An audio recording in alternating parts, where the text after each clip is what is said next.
So moving on to the next problem, here you have to find out the third column so that the matrix is orthogonal. It's automatically the vector q1 and q2 and q3, third column q3 should be orthogonal to each other, and it should be made a unit vector. It should also be a unit vector, and that is q automatically it should be a unit vector. You can check whether the first two columns are orthogonal or not. You can check here. The square of this becomes 1 by 3, 1 by 3, 1 by 3. So 3 times of 1 by 3 becomes 1. So the length of this is 1. And here you can see it is 1 by 14, 4 by 14, 9 by 14. So 9, 10, 9, 10 and 4, 14 by 14. This also the length is equals to 1. And so you have to find out Q3, and you can if you multiply this with this, you should be get orthogonal. You can see here the base is minus root square root of 3 into square root of 14. The denominator remains same. So just numerator you check 1 into 1 and 1 into 2, that becomes 2 plus 1 3, and here minus 3 plus 3 becomes 0. So these two are orthogonal. So you have to find out another vector which is equals to 1, and it should be orthogonal to this as well as this. Or you can find out it's orthogonal to any one, so it is orthogonal to the other vector also. So this must be made unit vector that is orthogonal to the other column. How much freedom does this leave? Verify that rows automatically becomes orthonormal. So you have to verify that rows are automatically orthonormal at the become orthonormal at the same time. So here you have Q3 is orthogonal to Q1 and Q2. So it should satisfy these conditions because you have an orthogonal Q vector. So Q3 should be orthogonal to Q1 and Q2, and the length should be equal to 1. So just expand them. You can have you'll have one equation from Q3 transpose Q1 and one equation from Q3 transpose Q2. Just multiply Q3 transpose and Q2 will have one equation, and we know one more equation from Q3 square that is equals to 1. So that you have three equations from all those three. So just just solve the three equations. You will be getting that is equation 3 minus equation 1. We have here that is x plus y plus z equals to 1. And here we have x square plus y square equals to 1. So here one correction is there, that is this should be equation 2, 2 minus 1. So you get y equals to 4z. So we have y equals to 4z, right? And then substituting 4 in 1, you get x equals to 5z, right? And y equals x equals to 5z. So making use of x and y in the equation 3, so we'll be getting it as x, x square plus y square in z square. X is 5 minus 5z and y is 4z. And that's why substitute that and equate it to 1, you get the value of z. Substitute, x equals to minus 5z, substitute that, you will get x, and substitute for y equals to 4z. Substitute z here, you will be getting y.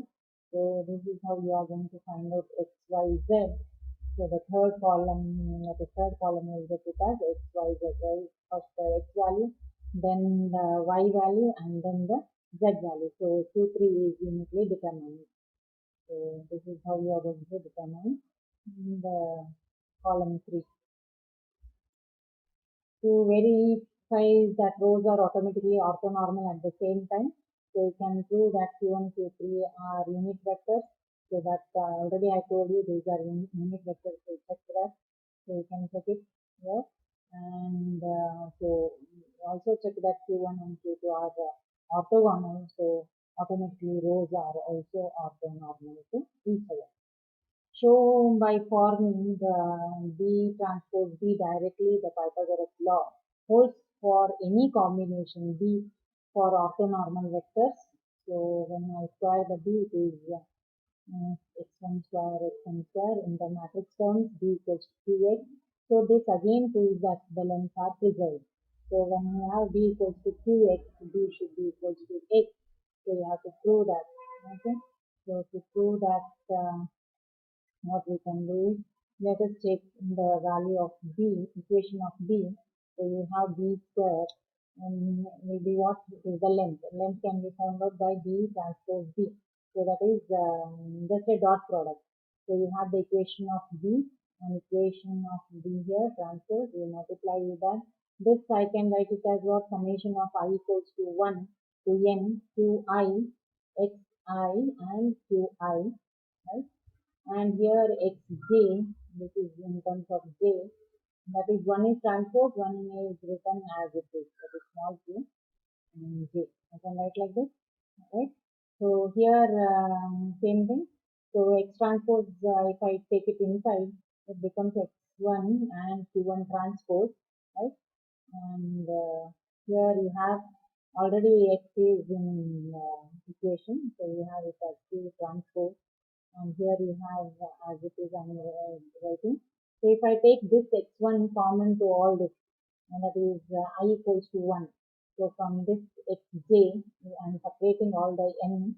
So x1 to xn, I have xj, and here q1. So right. I'm leaving this term as it is, and only this I'm writing as a summation, and multiplying this vector with the summation of this, you'll be getting this expression, right? Or you are just expanding this term.